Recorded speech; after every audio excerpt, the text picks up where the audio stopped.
My guest today is one of the most familiar faces of BBC television from the 1970s to the late 1990s.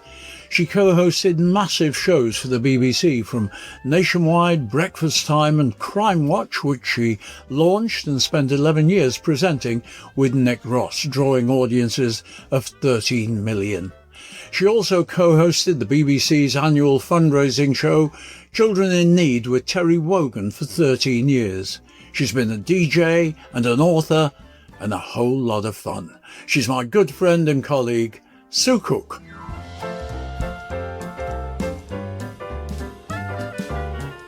Sue, welcome to the Peter Purves podcast. It's very brilliant to be here. It's lovely to have you on this, and we'll see where it goes, because our paths have crossed a few times, but the first time was quite a long time ago. It was back in the late 1970s, 1979. We did a show together up in Manchester. What do you remember of that? Well, I was going to say the trouble with our careers, we were in our heyday, nothing was digital and everything was recorded over. Most of what we did, you and I, was live. And a few people have pirated things and put them on YouTube, but there isn't a great memory bank digitally. So you have to use your own memory bank or what's left of it. And I've got a few holes in mine, but I can remember we're going places. And I remember we were in an office in Manchester, at David Brown's office, who was the head of children's programming then. Was that right? Yes, he was. Well, I think he was head of quite a few things. He became more senior than head of children's. But yes, it was a children's program, travel ideas for a day out, what to do on a day out. Yeah, it was the replacement for Blue Peter. When Blue Peter came off on holiday in the summer, we had, was it 6 or 8 weeks each I think summer? It was eight shows. It might have been 6, but no, I think it was 8. We did 3 like series. 8. Yeah, we did, and it was really good fun, wasn't it? Well, it was interesting because we didn't do it in a studio. No, we did it in an office, in David Brown's office, or one of the offices in the BBC Manchester. And we were facing each other across 2 desks. Yeah. And I remember regressing to childhood because it felt like a classroom, and I got very childish and started chucking bits of paper at you. Yes, but you were always very silly. You did like games, didn't you? Yeah, I still do. I still like it. Yeah. I think you had things like pinball machines and various things. Oh, I love pinball machines. Yeah. When my 80th birthday comes around, I want somebody to buy me for my present a pinball machine, and I will be in heaven. I'm a 100-year-old granny. I'll still be playing pinball. I really want to do that. I used to like pinball, actually. And I had a couple of friends who had pinball machines. I mean, they weren't common. Back in the 70s and 80s, people did have them. I think they came from old fairgrounds as a rule. Yes. We had one. I started off my career in Capital Radio, and we had one in the canteen. So I was always in there in the mornings, with my piece of toast on the side and, flipping away. Well, thinking of an innovative idea, David Brown very cleverly said, no, we'll do this in an office. We don't need a studio. We had a couple of cameras up there, and we did things like giving fact sheets out at the end of each. Yes, we did, didn't we? Details of what the items had been on the programme and how kids could actually follow them up and do what we were showing them. Which was great, I think, because there isn't so much interactivity these days in that real kind of way, is there? No. I think that was a nice thing to do. And Blue Peter, of course, was the same. It was very interactive with children and being able to win badges and come on the actual show. And I love that kind of programming. Well, David Brown, of course, had been senior director producer on Blue Peter. And he had good training.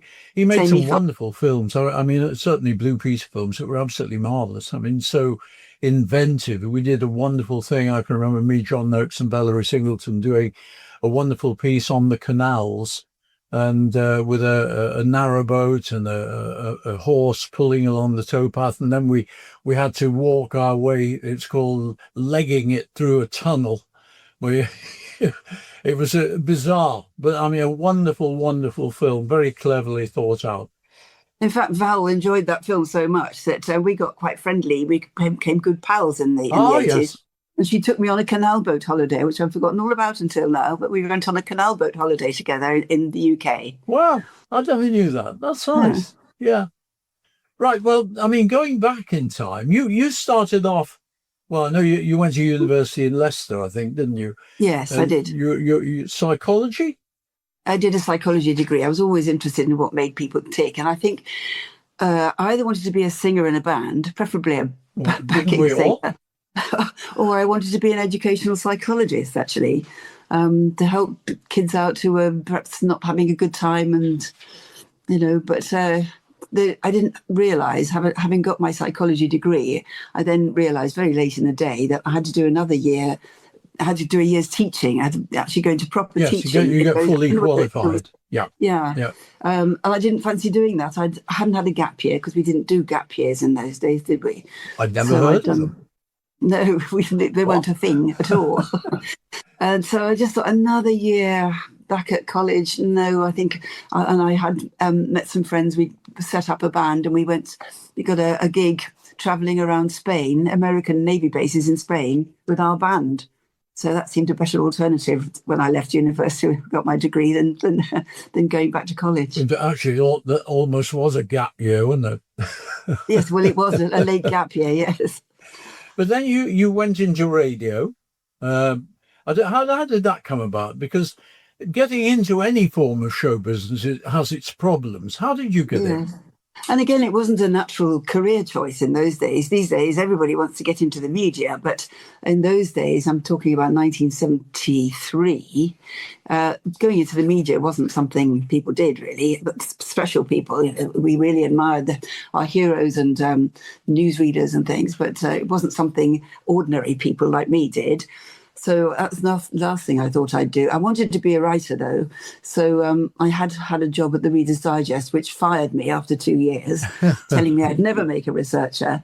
So I was fancy-free, wandering around with my curriculum vitae. And I read in the paper that commercial radio was coming over to the UK for the first time. And that was very exciting because, of course, we'd all listened to the pirates under our pillows, coming and going, on our little transistor radios that you nicked from my dad. And I thought, well, that'd be quite fun to work for commercial radio. Why don't I apply? And I found out where they were. This was 6 months before they went on air. They went on air in October 1973. So this was March. And I found out where Capital Radio was. It was in a sort of building site, 196 Piccadilly it was. So I picked my way across the rubble of this building site. They were building this massive staircase. And there was a woman sitting at a trestle table there reading a book. And I said, am I in the right place for Capital Radio? She said, yeah, it'll be starting soon. Yeah, this is it. I said, do you think there's any chance of a job? She said, well, I'll go. The program controller's upstairs. I'll go and ask him. So the program's controller, Michael Butt, came down and interviewed me. And I told him I'd been in a pop group and I loved radio and I'd been researching at the Reader's Digest and stuff. And he gave me the job of researcher, helping to set up their news library because they had a newsroom in those days. Very early days, Capital had a newsroom. So the first 6 months I was down in the basement with 2 other people cutting out newspapers cuttings and sticking them on bits of A4 paper and filing them and setting up contact files and things. Yeah. And to my horror, on the first day we went on air, on October the 16th, 1973, Michael Butt suddenly came into the open plan office where I was working and said, right, you're going to go on air tonight. What? Because we're doing a phone in and people are going to be ringing up with advice. And the whole point of Capital is to be a community-based station. We want to be able to be interactive. We want to help people. And this is a program that's going to help people. And we hadn't done phone-ins before. It was a really new concept. So he said, I want you to be in the studio with all your contact files, take them in with you. And if somebody rings and needs any advice, you're going to be, the presenter will hand over to you and you will be able to tell them. Oh, blimey. So I went into the studio. I had a cigarette. I smoked in those days and I had a cup of coffee in the other hand. And the microphone, yes.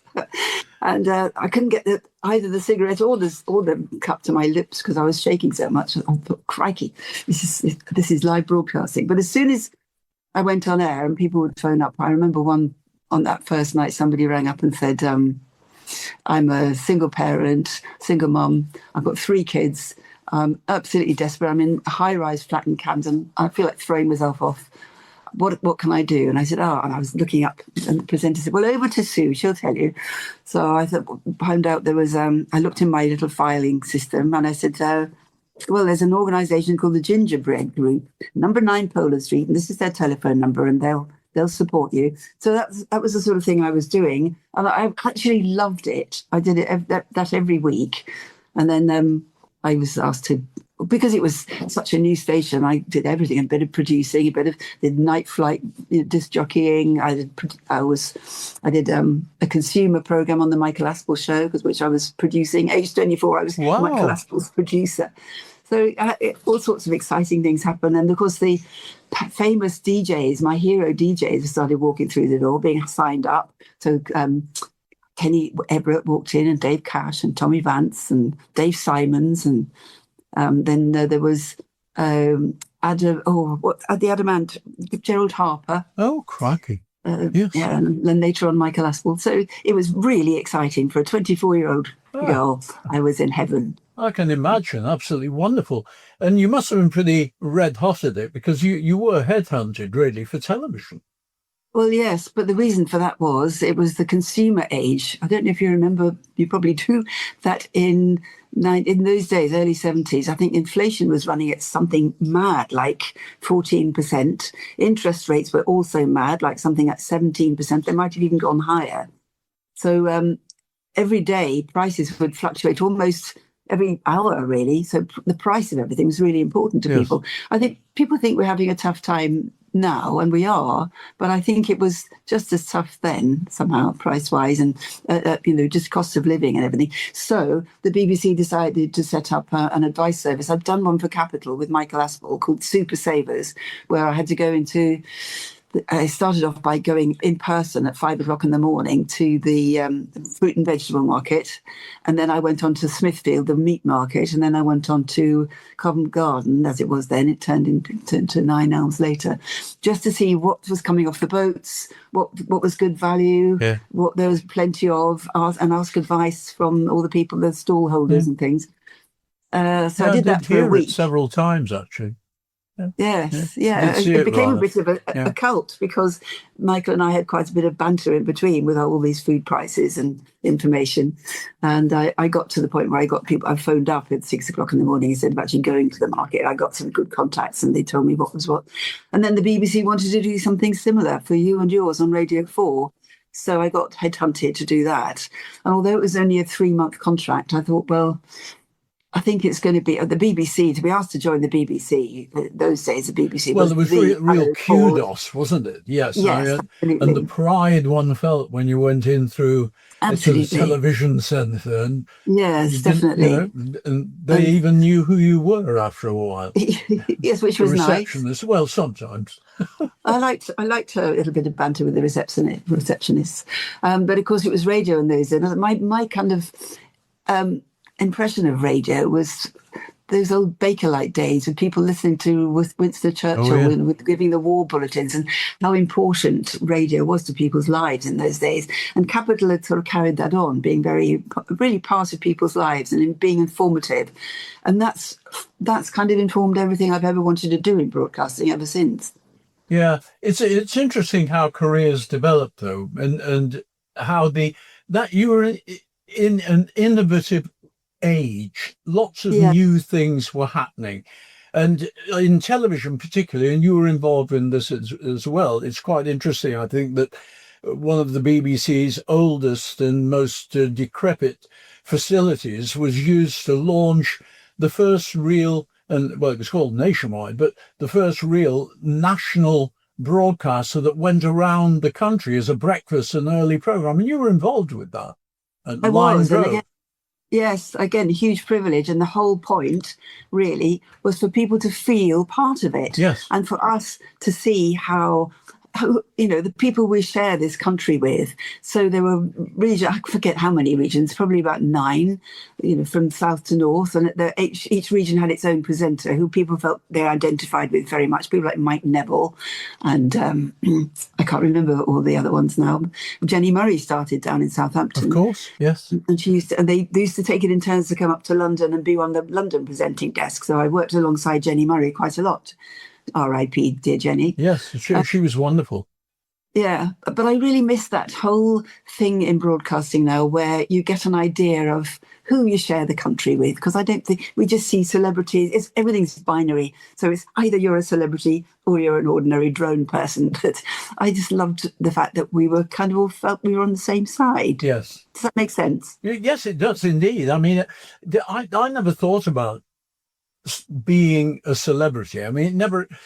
No. You knew that people knew you, but that was all it was, and the rest was actually, it was a job, and it was a good job, and it was one that one enjoyed. I mean, Blue Peter was a prime example of that. We were incredibly well known, but you never felt. Yes, exactly, and it was a real job. You weren't just sort of sitting in a studio introducing other people. You were doing all the stuff yourself. And I have to say that, I mean, my general knowledge, which until recently was really rather good. It's getting less good now, but which is understandable, I suppose. But I got all of it from Blue Peter, because things that we did, you know, you dropped into the best bits of other people's lives, and that was exciting. And Nationwide became a little bit like that, because the reporters out in different parts of the country did exactly that. They went and did a feature about something. Yes. I always used to say I learned a little bit about a lot of things, and not a lot about anything. Yes, I did learn a little bit about a lot of things. Yes, good trivia, lots of trivial nonsense. I'm not up to date with modern culture at all now. I used to think, you know, I'd love to go on such and such a quiz or so and so. I could win that. I could do that. I now look at them and I think, I don't know who they're talking about. I don't know what they're talking about. I don't even understand the question. No. It really is. The world has changed. But yes, as soon as you see a question about movie stars or current celebrities, it's like reading Hello magazine in the hairdresser. I don't suppose you do that. I don't suppose you do that. But you think, well, I don't know who any of these people are now. No. Let's go on to something which I think was really rather special that you did. Certainly it was after we worked together, but you were involved in what became one of the most important television programs, Crimewatch, and that was when it first started. You launched that together. Yes, I did. It Nick Owen? Nick Ross. Nick Ross, yeah. Yeah. And I'd always loved listening on. My father's had one of these big radios, and you could tune into shortwave on his radio and listen to police broadcasts. I used to find that really exciting, listening to police talking to each other, obviously local crimes going on, and that really excited me. So I'd been doing a program called Out of Court, which was actually criticising the police and the judicial system. So it was quite ironic in a way. Like today, isn't it? Crimewatch. Yes, well, yes. I wish that was on now. There's so much to say. Anyway, so Crimewatch was an exciting thing to be part of. And again, interactive. It was the first time I think we had banks of phones and people ringing up live with information, which was a complete first. But I was a bit worried about Crimewatch as it developed. I was worried that we were normalising really serious crime, and maybe people would think, oh, well, if so-and-so does that, maybe I could do it, or maybe it was just making it seem more normal. And I like to think that violent robberies, and we always used to say these are very rare crimes. That's why we're featuring them. But we were making them less rare, ironically, by putting them on television. We had huge audiences. I think we had routinely about 13 million. Yes. But I mean, lots of shows at that time.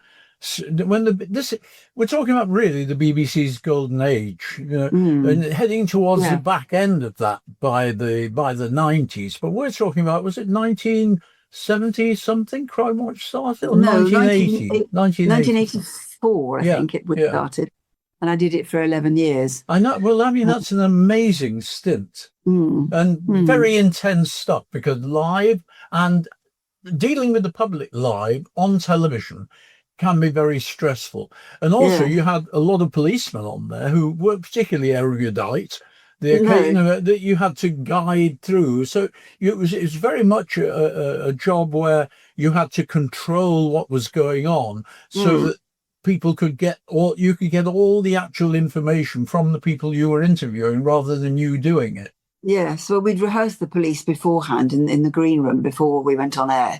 And they would start off that, well, I was proceeding in an easterly direction when but a vehicle came towards me. I said, all right, can you say you were walking towards the post office when a Morris Minor walked in? So they had to learn to speak English instead Yes, of yeah. policeese. Yes. I was And they got proceeding better. along. Yes, exactly, in a westerly direction. So, but they got better and better as Crimewatch went on. They got used to doing that. I think it got the police used to the whole business of being on television, which they weren't really used to. Yes. And the fact that we could at first they were very suspicious. They didn't think the BBC, especially as I'd been involved in a program that was quite critical of them, I think they were a bit distrustful. They thought, well, are they going to try and trip us up? Are they going to really be helpful? But as soon as the phone calls came in and the information came in, they were won over completely. It was more successful than any of us dreamt. I think we were planning to do about 3 programs and see how it went, and it just took off. It was amazing.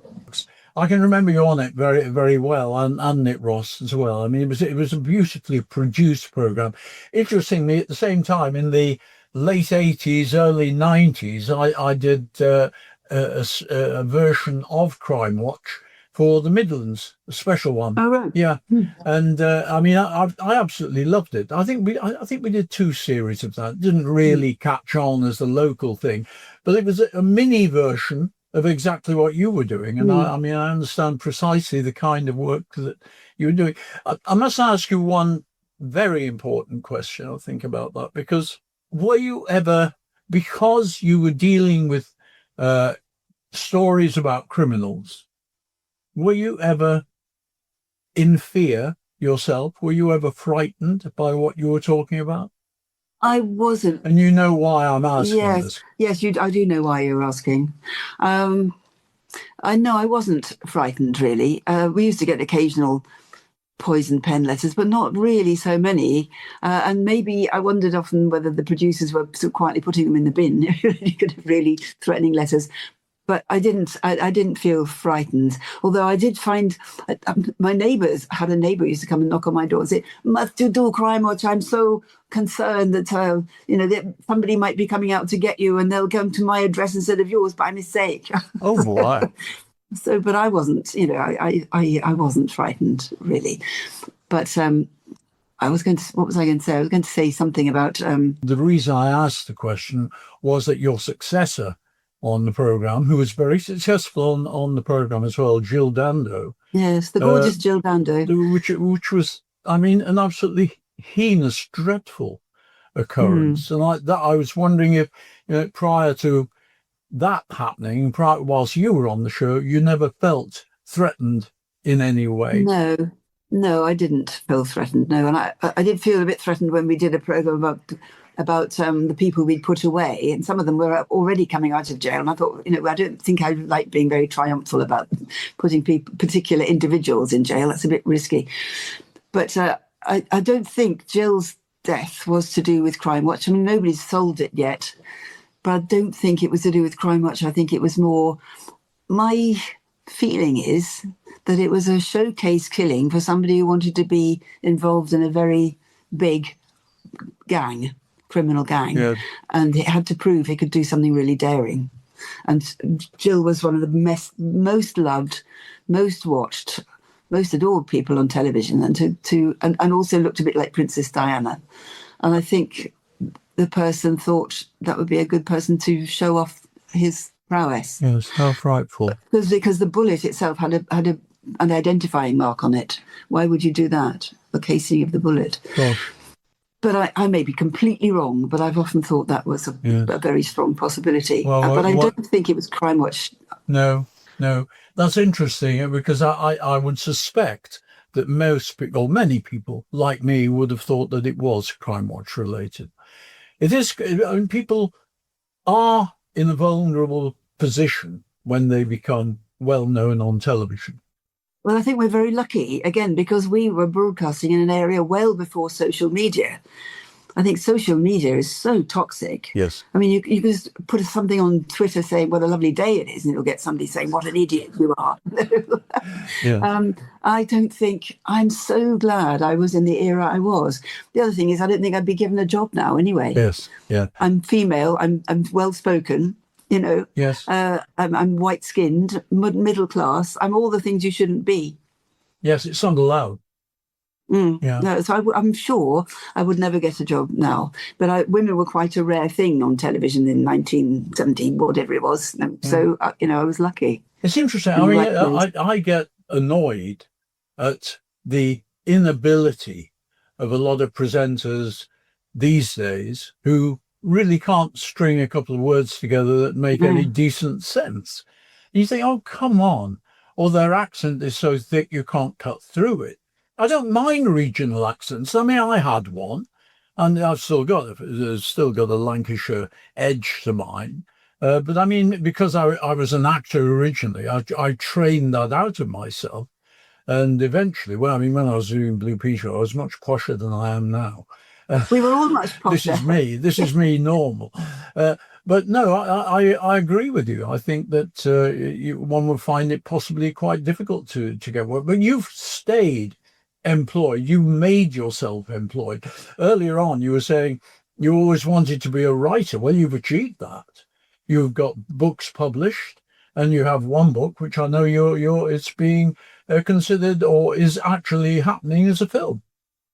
Well, yes. Hopefully, it went to Hollywood production house, and then it sort of sat on a shelf for 2 years, and now it's sort of gone a bit quiet. They wanted to obviously have a proper Hollywood screenwriter to write it. And they were talking about changing the main character from a female to a male, which was a bit strange because it was very important that it was a female. But anyway, I'm not sure now. So I'm writing it myself. My husband, who is a film director, he and I are writing it ourselves now.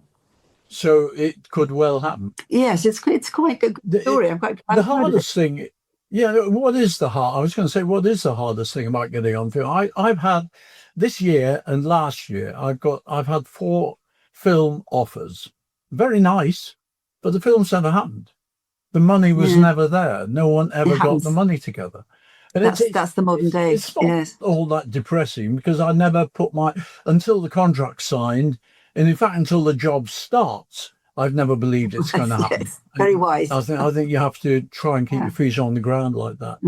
Did you enjoy writing your books? Yes, I did actually. Although it's a very solitary process. Yes. And I found I couldn't do more than 4 hours really. I've got my own little garden office so I know that I'm at work if I go and sit in my garden office and work.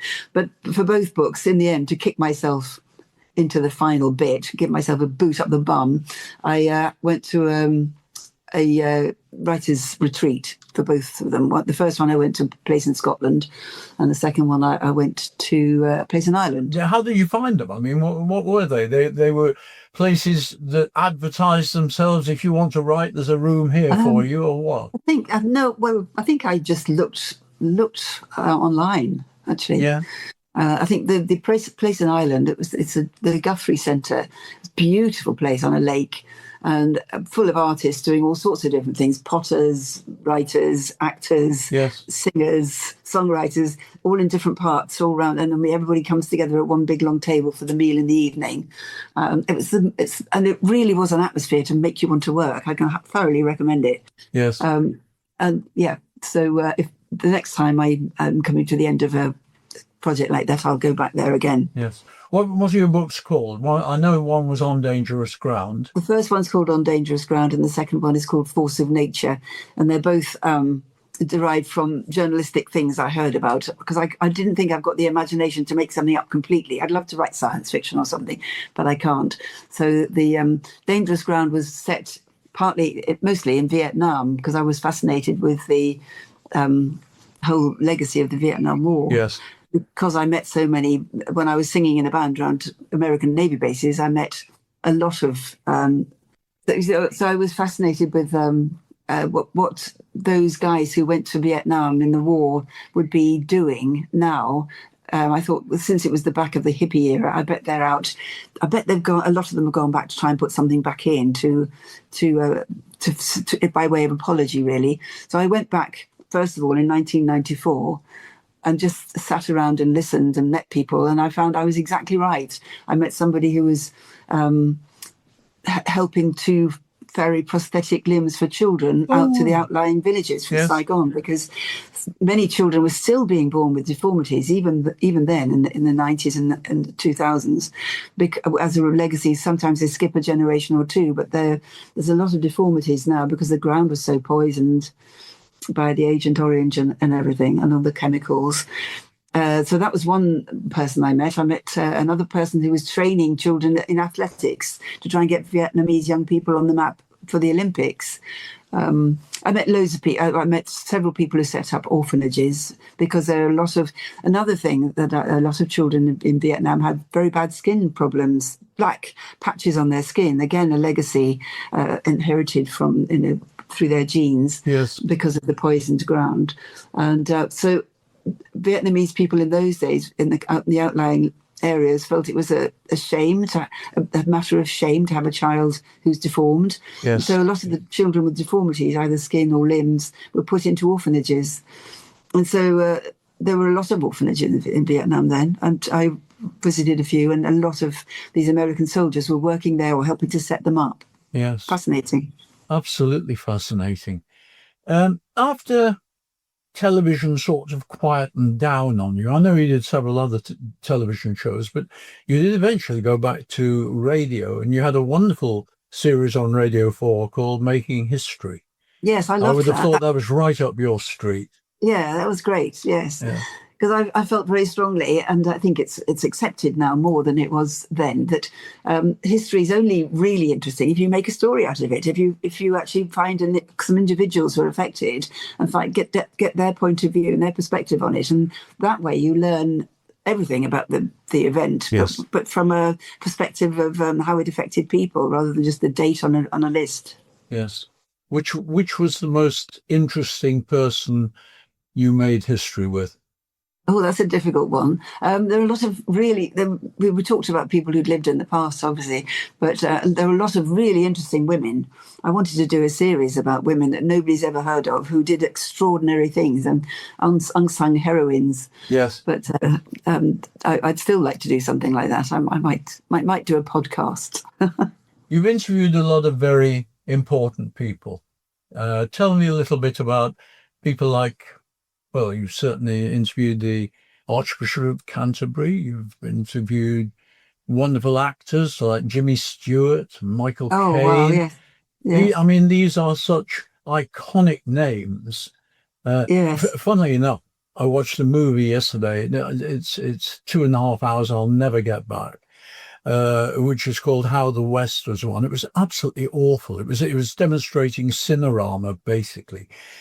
Jimmy Stewart was in there. It's nice to think about you interviewing people like Jimmy Stewart. Tell me about him. Jim was, he was still partially, he was in his 80s, I think, when I interviewed him, and a little bit deaf. So I had to speak very clearly and loudly. But he was just so charming. And he's such a legend, it was amazing to be on the same program as him. Yeah. And Jack Lemmon was another one. Absolutely super guy. Michael Douglas. Oh, yes. No. Yeah. Yeah. I was the first, and I think I am the only interviewer still, to have interviewed all the bound Queen in one go. Oh, really? In the one room. I don't think they never all gave interviews, all of them together, except that one time on Nationwide Live. And they were so sweet and so understanding, because I was very new presenter then, and they could have. And of course, you were very pretty, so that would appeal to some of them, not all of them. No, not necessarily to Freddie. No. But yes, that was nice. Yeah, I had some very good. I mean, I've forgotten more than I can remember. It's terrible. Thinking about bands, did you have preconceptions of what they were going to be like, and how did they contradict that? Well, I knew that they were really big then. They were the height of their fame. Although it was before Live Aid, so they hadn't. That was when they really hit the big time, wasn't it? On the Live Aid. But I knew they were intelligent. I knew they'd all, got the university degrees and so on. I don't think I was nervous, really. I mean, I was more nervous interviewing people like Jimmy Tarbuck, I remember, because I thought he's going to take the mick out of me mercilessly. I just know he is, which of course he did. So I just steeled myself to sit there and put a smile on my face and go, yeah, very funny, Jim.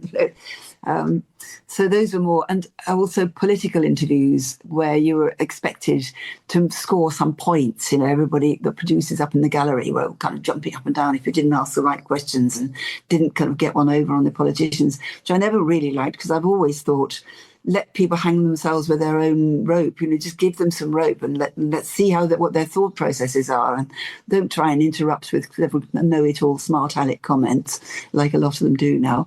So I mean, I know I got told off, I remember, for my interview with Ken. Ken Livingstone. Ken Livingstone, thank you. Yes, I got told off for interviewing Ken Livingstone because I hadn't given him a tough enough time, they thought. But it's the cut and thrust of live programming is it certainly gets your adrenaline going. I'll tell you that. How much preparation would you do to interview someone like Red Ken? We had, as you would expect, a program like Nationwide, which was the flagship current affairs program for the BBC, a really good team of researchers. So I never had to go to first base. I would always have a researcher would come up and we'd have briefing. We'd have a meeting in the morning about what we were going to do. And then we were allocated our different subjects, 3 presenters on the desk at the time. And I was always a junior. I was either with Sue Lawley or Frank Boff, or there's the lovely John Stapleton and Hugh Scully. But, gosh, I mean, titans of television, really. People from that age. It really was an extraordinary age. I said at the early on in this chat that Nationwide was produced in one of the most antiquated and soon to be destroyed, never to be seen again, studios in the BBC's collection. It was a weird place, Lime Grove. Yes, it was. It was very, it had lifts with those kind of clang doors, those metal sort of expanding doors, the ones I mean. Yeah. And they regularly stopped and got stuck. Important guests got stuck in the lift. Just 10 minutes to go, and they were live on air. And somebody's stuck in the lift. Get the lift, because lift maintenance was very, very busy job. Yes. Oh, that's right. I've got a picture somewhere of the office, the open plan office, which was huge, and we didn't have waste paper bins in the office. We had dustbins, and they were overflowing. And so were the ashtrays, and there were papers everywhere and piled. It was such a mess, but obviously it was huge fun. It was very, very buzzy and live. And my early Blue Peters, in fact, my very first Blue Peter was done from Lime Grove, and we used facilities like the swimming pool opposite occasionally. We go and do something on swimming or whatever. And of course, that wonderful lift that you were talking about was responsible for bringing a baby elephant up into the studio for the most momentous and amusing television moment perhaps of all time. Yes, I shouldn't really say that because I was in it, but I mean, it was a piece of wonderful television that you couldn't write. Yes. Absolutely legendary piece of television, isn't it? Well, no wonder the lift went out of order all the time then, having had an elephant in it. Yeah. We had 6 huskies in there one day, 6 husky dogs. We had we had a cow. We had all sorts of things, and it wasn't that big, was it? The lift. I'm amazed an elephant fitted in it, even a baby one. It's strange we never really worked together at all after we did. Oh God, I've forgotten the name of the program. We're Going Places. We're Going Places up in Manchester. Thank you for prompting me. Yeah, we'll help each other out. Well, I mean that was great. But, I mean, you were thoroughly well established then when you came up and did that. Nationwide had started and you've done all that. And you went on to, as I said, great things, particularly be it Crimewatch, I think, was exemplary. And the 11 years you did on that really was quite extraordinary. It's been lovely talking to you. I hope we can do it again sometime. I'd love to. And thank you for your time today. I've loved it. Thank you. I make no apology for there being no Doctor Who contact with Sue, but I'm sure you will have enjoyed her warmth and knowledgeable insight into the workings of our business. My thanks to all my Patreons for their support. Please like and comment, and do subscribe if you can. It all helps the Peter Purves podcast to keep providing you with good entertainment. From me and my co-producer Mikey Smith, till the next time, adieu.